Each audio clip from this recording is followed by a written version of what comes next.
All right, Katie, thank you. This morning, family, friends, and hundreds of fellow officers will say one final goodbye to a retired sheriff's deputy who was hit and killed while directing traffic at UC's graduation. 2 processions, a funeral, and a graveside service are planned for Deputy Larry Henderson. We are leading the way with live team coverage of all of that, including the first procession this morning. We start with Stephen Albritton, who is live at Spring Grove Cemetery, and that's where the first procession will start here, Stephen, within the hour. Kelly, 7 o'clock, they'll get rolling, and dozens of police officers from multiple different jurisdictions, multiple different agencies have started to pull up and get staged inside, ready to take Deputy Larry Henderson on that first processional across town. They'll be heading over to Anderson first, finally to Cintas Center, then back here to Spring Grove Cemetery, where a graveside burial will happen later on this morning. But last night, hundreds showed up here for the first visitation for Deputy Henderson, 4 to 8 p.m. last night.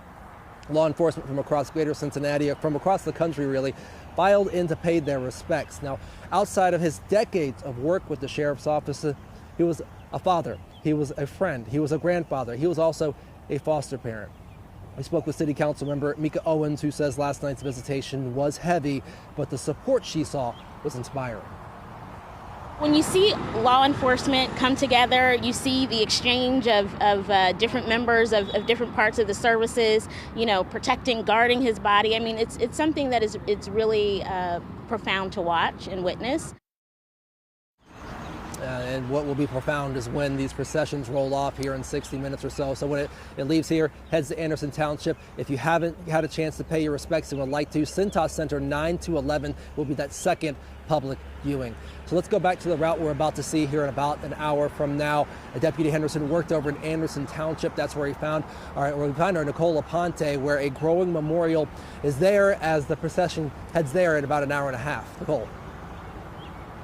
Stephen, it is hard to put into words to what Deputy Larry Henderson meant to this community. It's not here this morning and is likely being used for this procession set to take off in about an hour. But there is this memorial on this cruiser that had blue ribbon draped on it, handwritten notes, flowers laid by people all over greater Cincinnati. It just goes to show you the impact that Deputy Larry Henderson had on people here. Now, this is Substation 5, where Larry Henderson used to work. The procession will pass by here this morning. Tom Canada worked side by side with Henderson, from security at UC football games to shifts at Green Acres in Whitewater Township. Canada says Henderson had a way of de-escalating tough situations, including one day when 2 men were fighting on a boat. Larry goes, as soon as you get over here, then we'll deal with it. But it was, they got arrested, they got disorderly conduct tickets, but it was a few minutes later, it was like they were best friends. The guy was like, I appreciate the way you treated me and things like that. Larry had that way of dealing and talking to people, and he had great people skills. He would do anything in the world for anybody, and we'd be the first one to do it.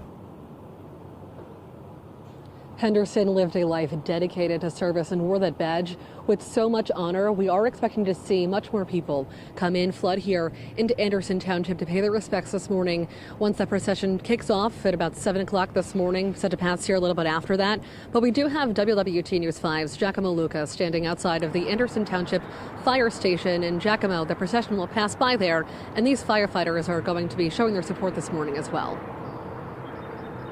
That's right, Nicole. Firefighters here plan to hoist the American flag as that procession for the fallen deputy passes.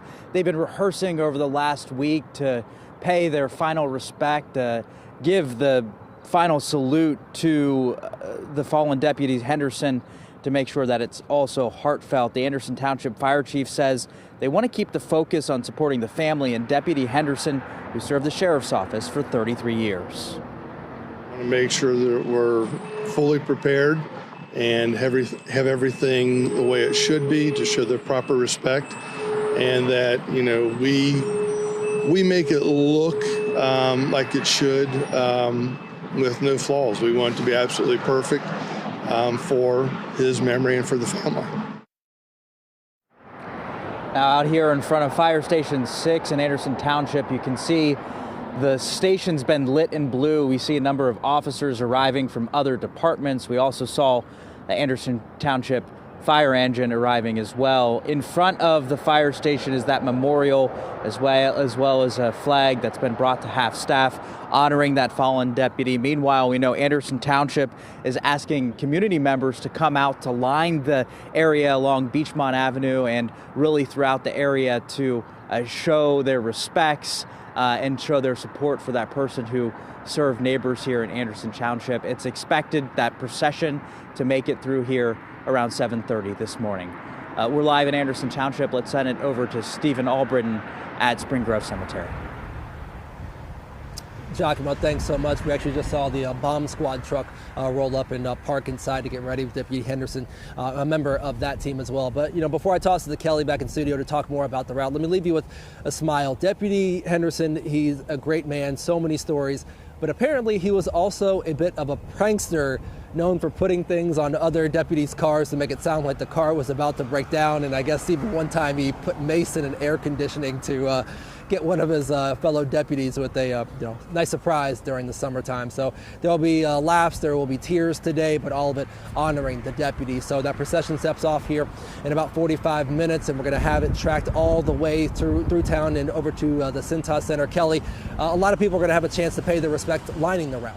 Absolutely. There will be a couple of opportunities, and we want to let people know about the different procession routes. Going back to something Giacomo mentioned, you will see cars and patrol cruisers from all across the state of Ohio, as well as neighboring states, because some will be here for those processions. Others will be covering details for the Hamilton County Sheriff's Office so they can all attend today's ceremony. So here is the route, especially in Anderson Township. We know a lot of you maybe interacted with Deputy Henderson and would like to line the route. They will exit off of 275 right at Beachmont Avenue. They'll come past Beachmont Avenue where we saw Nicole and Giacomo this morning. They'll head up Wolf Angle over on State Road, back down to 5 Mile, and then head back onto 275. This is good to know as well. If you live, you work in that area, there could be slow traffic as the procession is coming through. They will eventually end at the Cintas Center over on Xavier's campus, and that's where Henderson's funeral will take place after a second public visitation from 9 to 11 this morning. So again, really in the next probably 40 minutes, we will see a lot more traffic in that area. Then after the funeral is when we are expecting the much larger procession. That is the procession that will carry Deputy Henderson back to Spring Grove Cemetery. So they'll leave the Cintas Center, they will come through Walnut Hills, Victory Parkway, and then they will actually head through Clifton, passing Martin Luther King Drive, where Henderson was hit and killed. So you can find full coverage online and here on WLWT, including the details on those routes if you are planning on lining any of those routes before and after Henderson's funeral. We will also be carrying the funeral and burial ceremony here on WLWT starting at about 11 o'clock this morning.